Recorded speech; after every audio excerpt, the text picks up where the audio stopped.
This is the story of how my village survived Ebola. Bats brought the tiny Ebola germs. Too small to see.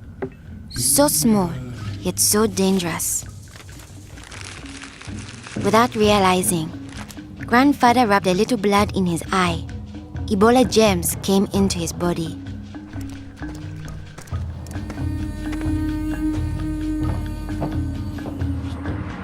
Days went by.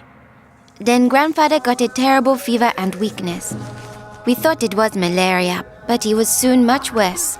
He had vomiting and diarrhea. His fever got even higher. I ran to get the nurse. But Grandfather had already died.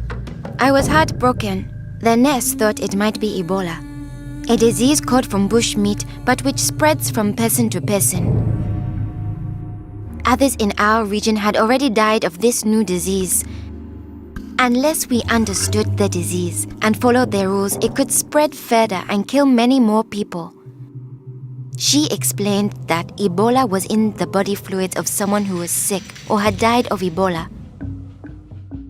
Their sweat, tears, mucus, saliva, vomit, diarrhea, urine, breast milk, sexual fluids, and blood. When we touch a sick person's body fluids, the Ebola germs can get into small breaks in our skin or into our eyes, nose, or mouth. The Ebola germs spread into our body and make us sick. When somebody dies of Ebola, that body is much more contagious. No one should ever touch the dead body. The nurse advised us to wash our hands with soap and water right away. She contacted the trained burial team to help us bury Grandfather's body safely. The burial team came. They comforted us and explained what they had to do to protect us.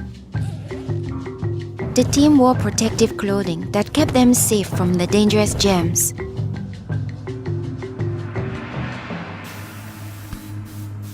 They sprayed Grandfather's room and his body with chlorine to destroy the Ebola germs. They put his body safely away in a bag. To prevent the spread of Ebola, no one could touch the body of anyone who had died with signs of the disease. They also burned his mattress, bedding, and clothes, anything that might have his germs. All these actions made us safer. It was too great a risk to follow all our traditions. But we still honored Grandfather in the time of Ebola. Our chief gathered all the villagers together after Grandfather's death. He explained that it's natural for us to fear Ebola, but if we trust in our health workers and follow their rules, we could stop the disease. The nurse explained to us, when a person has symptoms such as fever, don't touch them. Get them to the treatment center right away. They will have the best chance of surviving and they won't spread Ebola. She advised us to wash our hands with soap and water many times a day. The whole village agreed to follow these rules. Since we all had close contact with Grandfather, we were at risk of getting Ebola. We had to stay home. A health worker visited us every day to see whether we had fever or signs of sickness. We would show signs within 21 days if we had Ebola.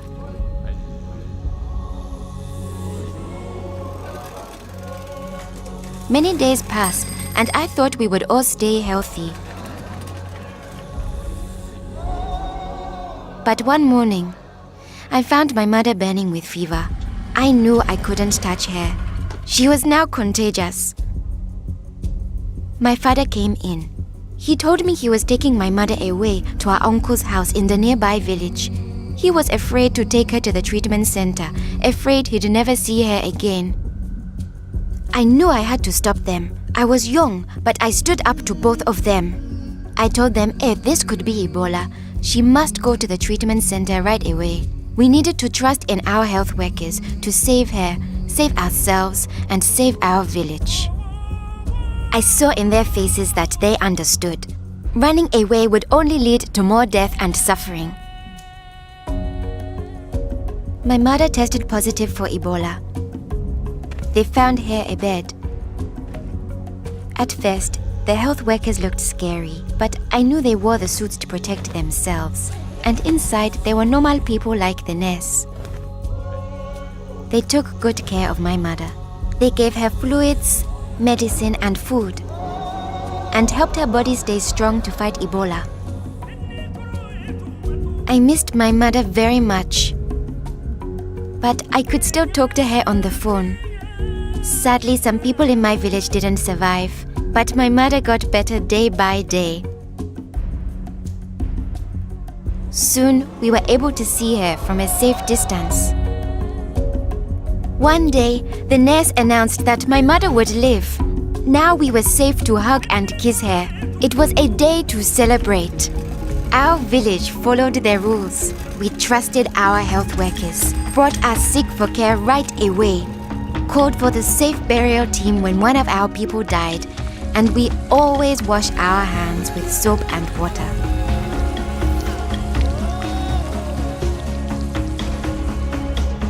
Our village survived Ebola. Yours can too.